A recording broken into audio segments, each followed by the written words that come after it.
Hello दोस्तों, welcome to my class. दोस्तों, आज हम पढ़ेंगे बायोलॉजी। आज केमिस्ट्री नहीं चलेगी, आज क्या चलेगा? बायोलॉजी। देखो, बायोलॉजी में जो स्वास्थ्य और रोग चैप्टर है उसमें से आपका ये हो गया लाइफ साइकिल ऑफ प्लाज्मोडियम या मलेरिया रोग। एक और बीमारी कौन सा? कैंसर और एड्स। ये बीमारियां जो हैं वो लेंथी क्वेश्चन आते हैं इसके लॉन्ग क्वेश्चन आते हैं और लॉन्ग क्वेश्चन लगभग 4 से 5 नंबर का ये टॉपिक पूछा जाता है। मतलब ये नहीं कि टिप्पणी, जैसे देखो डेंगू वगैरह है तो उसमें टिप्पणी लिखने के लिए दे देता है, लेकिन मलेरिया की पूरी लाइफ साइकिल या प्लाज्मोडियम की पूरी लाइफ साइकिल है। इसके अलावा जो आपका ये है कैंसर है, इसके प्रकार कितने हैं, ये कौन कौन सा प्रकार होता है इसका, हाँ, और एड्स है, एड्स का जो चित्र है, डायग्राम है वो, और पूरी उसकी जो भी लक्षण वगैरह है, एड्स कैसे फैलता है, इसके सिम्टम्स क्या होते हैं, इसका उपचार क्या होता है। तो ये तीनों बीमारियां इस चैप्टर में मोस्ट इम्पोर्टेंट है। और उसमें जो अगर हम उसको फर्स्ट, सेकंड और थर्ड नंबर दें तो इम्पोर्टेंस में फर्स्ट नंबर पे क्या आता है आपका? Life cycle of Plasmodium. तो दोस्तों, हम कोशिश करते हैं कि इसको बिल्कुल सरल वे में, इजी वे में इसको हम समझ सके, ताकि एग्जाम में ये आपको रटना ना पड़े और इस चित्र के थ्रू ही आप इसको समझा सको। वैसे भी देखो, बायोलॉजी में अगर हम चित्र के थ्रू कोई चीज करते हैं तो वो चीज हमारे लिए आसान हो जाती है। ठीक है, तो देखो ये हो गया क्या? मच्छर। क्या है ये? मच्छर।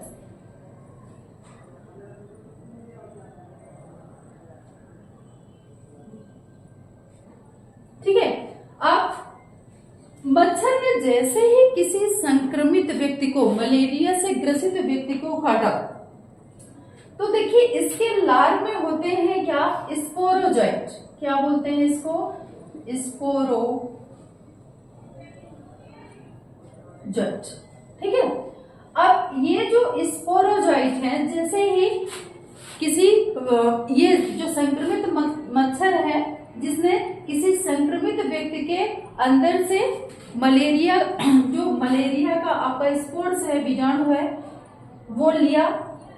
अब ये क्या करेगा? किसी स्वस्थ व्यक्ति के ऊपर बैठेगा और जैसे ही उसका ब्लड ये सब करेगा, वैसे ही इसके लार में उपस्थित स्पोरोजोइट कहाँ आ जाते हैं? व्यक्ति के अंदर। क्योंकि हमारे शरीर में, ह्यूमन के शरीर में सर्कुलेटरी सिस्टम होता है, और ह्यूमन क्यों, एनिमल जो होते हैं उनके शरीर में भी सर्कुलेटरी सिस्टम होता है। तो ये जो स्पोरोजोइट है वो सर्कुलेटरी सिस्टम के द्वारा कहाँ पहुंच गया? हमारे लीवर में। ठीक है, तो ये जो आपका स्पोरोजोइट है जब लीवर में जाएगा दोस्तों, तो यहाँ पे पहले देखो, जैसे ही मच्छर ने काटा किसी को, इंजेक्ट हुआ, तो इसका आकार कैसा होता है? छोटा।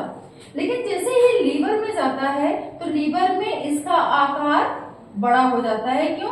क्योंकि ये लीवर से क्या करता है? पोषण प्राप्त करता है। ठीक है, तो इसका आकार बड़ा हो गया, और जब ये बड़े आकार का होगा उस अवस्था को हम क्या बोलेंगे? क्रिप्टोजोइट। ठीक है, तो लीवर में कौन सी अवस्था होती है प्लाज्मोडियम की? क्रिप्टोजोइट। इसके बाद ये अपनी संख्या को यहाँ पे बढ़ाएगा, और जब ये कई संख्याओं में हो जाएगा तो इसका नाम क्या हो जाएगा दोस्तों? क्रिप्टोमेरोजोइट।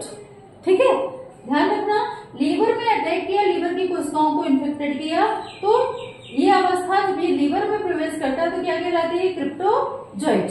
ठीक है, ये कहाँ है? लीवर कोशिका के अंदर। लीवर कोशिका के अंदर ये अपनी संख्या को क्या करेगा? बढ़ाएगा, आकार में भी बड़ा होगा और अपनी संख्या को भी बढ़ाएगा।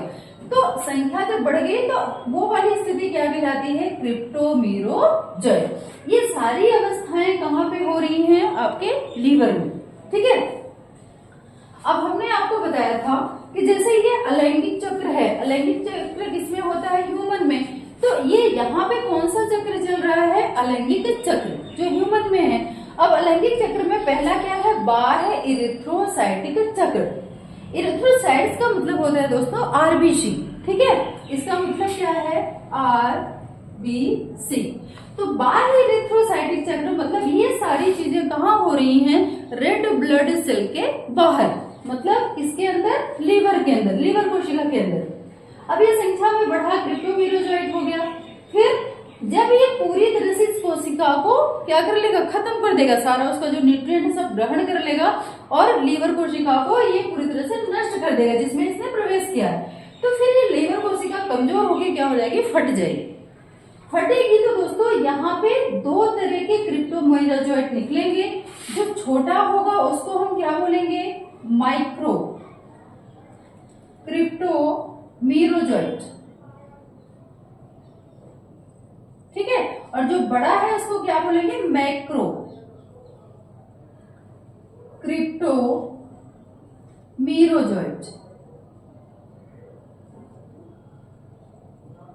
ठीक है। अब यहाँ पे ध्यान रखिएगा, जो ये बड़ा वाला मैक्रो क्रिप्टोजोइट है ये दोबारा से कहाँ लौट जाएगा, कहाँ आ जाएगा, आपकी लीवर सेल में। कहाँ आ गया ये, लीवर सेल में। कौन सा, मैक्रो क्रिप्टोजोइट। मैक्रो क्रिप्टोजोइट दोबारा से कहाँ चला जाएगा, लीवर सेल में, और वहां पे अपनी फिर से वो क्रिया करने लगेगा, मतलब यही प्रोसीजर फिर से शुरू हो जाएगी। और ये जो आपके छोटे वाले माइक्रो क्रिप्टोजोइट हैं ये कहाँ आ जाएंगे, आरबीसी के अंदर। तो यहां से दोस्तों जो स्टेज चलेगी वो कौन सी है, इरिथ्रोसाइटिक चक्र। इरिथ्रोसाइटिक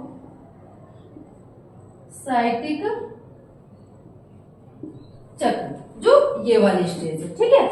क्योंकि ये कहाँ हो रही है, आरबीसी के अंदर, तो अब इसको हम क्या बोलेंगे, इरिथ्रोसाइटिक चक्र।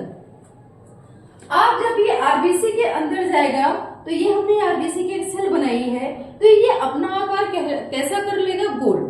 तो अब हम इसको क्या बोलेंगे, सिंगल रिंग स्टेज। जब ये अपना आकार गोल कर लेता है तो इसको हम क्या बोलेंगे, सिंगल रिंग स्टेज। और इस अवस्था को क्या बोला जाएगा, ट्रोफोजोइट। जब ये आरबीसी में प्रवेश करेगा तो क्या कहलाएगा, ट्रोफोजोइट। जब लीवर में प्रवेश करेगा तो क्रिप्टोजोइट। जब संख्या बढ़ा लेगा तो क्रिप्टोमेरोजोइट, ठीक है। अब ये जो गोल संरचना है आगे चल के ये कुछ इस तरह का स्ट्रक्चर बना लेती है, अमीबा जैसे। इसको हम क्या बोलेंगे, अमीबॉइड स्टेज। अब अमीबा जैसे स्ट्रक्चर इसका क्यों हो जाता है, क्योंकि दोस्तों यहाँ पे विकसित होने लगते हैं क्या, स्यूडोपोडिया। तो आपको पता है अमीबा में प्रचलन अंग क्या पाया जाता है, स्यूडोपोडिया। तो इसमें भी स्यूडोपोडिया निकलने लगते हैं, जो प्लाज्मोडियम का प्रोटोजोआ है, ट्रोफोजोइट स्टेज में। अब ये क्या हो जाएगा, बड़ा। पहले छोटा सा था, अब इसने पूरी सेल को कवर कर लिया, ठीक है। सेल को कवर करने के बाद जो इसका केंद्रक है ये कई भागों में डिवाइड हो जाएगा, और इस डिवाइडेशन वाली अवस्था को हम क्या बोलेंगे, साइजोन्ट, ठीक है। क्या बोलेंगे, साइजोन्ट, ठीक है। और इस पूरी विधि को हम क्या बोलेंगे, साइजोगोनी,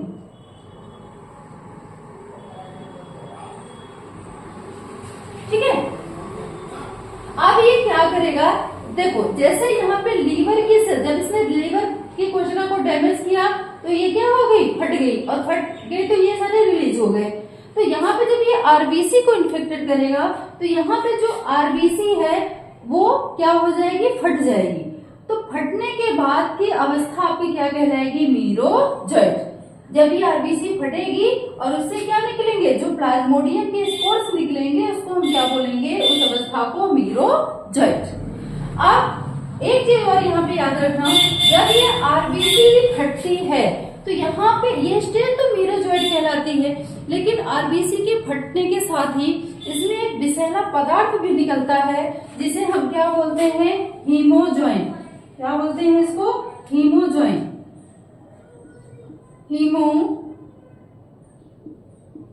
और हीमोजोइन की वजह से ही क्या होता है, आपने देखा होगा मलेरिया में बहुत ठंड देके कपकपी के साथ बुखार आता है, तो ये हीमोजोइन की वजह से ही होता है।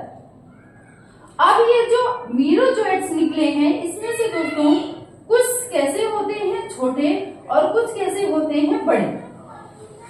तो ये नई आरबीसी पे अटैक करता है, नई आरबीसी पे अटैक करेगा तो जो ये छोटे वाले आपके मीरोजोइट होंगे इसको हम क्या बोलेंगे, माइक्रोगेमिटोसाइट। यहाँ से गेमिटोजेनेसिस की क्रिया शुरू हो जाती है, मतलब युग्मक जनन की क्रिया शुरू हो जाएगी। और यहाँ से जो मीरोजोइट निकलेगा उसमें से कुछ बड़े होंगे, कुछ छोटे। तो जो छोटे होते हैं वो मेल होते हैं, और जो बड़े आकार में होते हैं वो आपका क्या कहलाता है,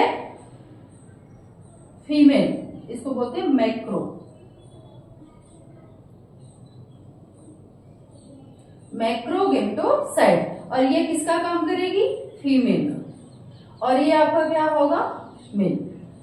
ठीक है, ये छोटे आकार में है। ठीक है, अब ये दोनों स्टेज माइक्रोगेमेटोसाइट और मैक्रोगेमेटोसाइट कहाँ जाएगा? मच्छर के अंदर। जो इन्फेक्टेड स्टेज इसकी मच्छर के अंदर जाती है वो कौन से है? आपकी मीरोजोइट। ठीक है, तो मीरोजोइट में दोनों जाएंगे, मैक्रोगेमेटोसाइट और माइक्रोगेमेटो, मतलब मेल और फीमेल मीरोजोइट दोनों ये सब करेगा। अब जब ये इसके अंदर गया, यहां से ये हम इसको दिखा देते हैं, ये जब इसके अंदर गया, मच्छर के अंदर,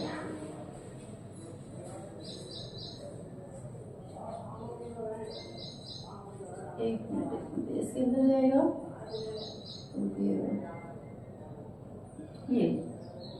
तो यहाँ पे आपको पता है ये जब इसके अंदर जाएगा, मतलब यहाँ पे ये कौन सी क्रिया होगी? गेमेटोजेनेसिस, जिसमें किसका किसका निर्माण हुआ? माइक्रोगेमेटोसाइट और मैक्रोगेमेटोसाइट। अब यहाँ पे एक जो आपका माइक्रोगेमेटोसाइट्स है ये किसका निर्माण करेगा? स्पर्म का। और मैक्रोगेमेटोसाइट किसका निर्माण करेगी? ओवम का। मतलब ये शुक्राणु बनाएगा और ये अंडाणु बनाएगी। ठीक है, और दोनों आपस में यहाँ पे क्या होंगे? फर्टिलाइज। और क्या बना देंगे दोस्तों? जाइगोट। ठीक है, फर्टिलाइज करके दोनों क्या बना देंगे? जाइगोट। और जाइगोट बनने के बाद ये संख्या में थोड़े बढ़ जाएंगे और बढ़ के ये किसका निर्माण करेंगे? ये अवस्था कौन सी कहलाएगी? ऊकाइनिड्स। देखो यहाँ पे आपका गेमेटोजेनेसिस हो गया, यहाँ पे ये दोनों क्या कर रहे हैं? आपस में फ्यूज कर रहे हैं ये। ठीक है, आपस में मिल रहा है, फर्टिलाइजेशन हो रहा है। अब फर्टिलाइजेशन होने के बाद इन्होंने क्या बना दिया? जाइगोट। और जाइगोट बनने के बाद किसका निर्माण करेंगे? ये ऊकाइनिड्स का। और ऊकाइनिड्स दोस्तों अपने चारों ओर क्या बना देगी? अपने चारों ओर, जस्ट मिनट,